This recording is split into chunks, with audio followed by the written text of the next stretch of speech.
Hi there, Eric here with Portfolio 24. In this video, I'm going to briefly review Palantir. This is an IPO, or let's say it's a direct listing on the stock exchange that has been kind of popular in the news now. So let's go over it and see if this is a good investment or not. First of all, I'll start with a disclaimer. Stock and options trading is very risky. You can lose some or all of your money, so you have to be very careful. I'm not a financial advisor, I'm just talking to myself. So what does Palantir do? Palantir builds the world's leading software for data-driven decisions and operations. This is directly from a quote from their website. So basically they work with governments and big companies like Boeing and Airbus to try to make sense of all the data that the companies have or the government has. So like the government uses it to track terrorists, uses it to fight wars.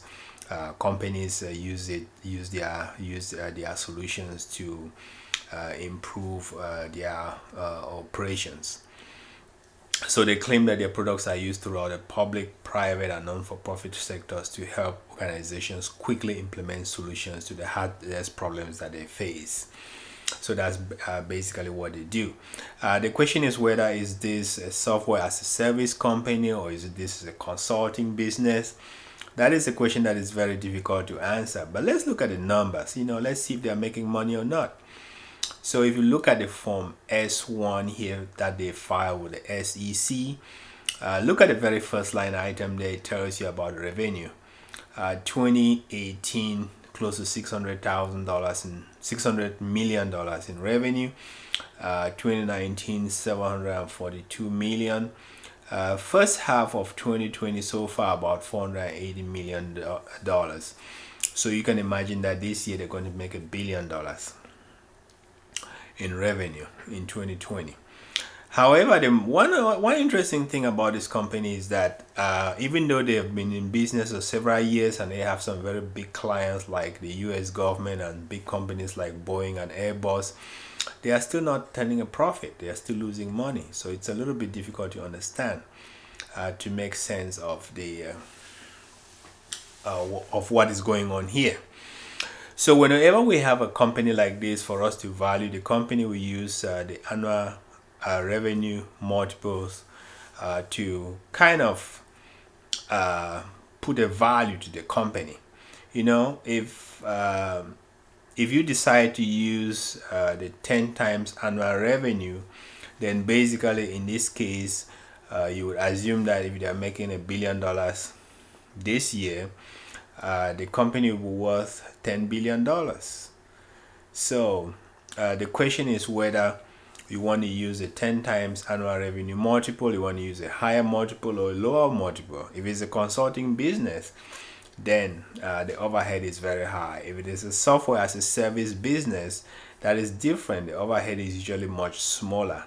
So in that case, you can even use 20 or sometimes even 30 times current revenue, especially if the company is growing very fast.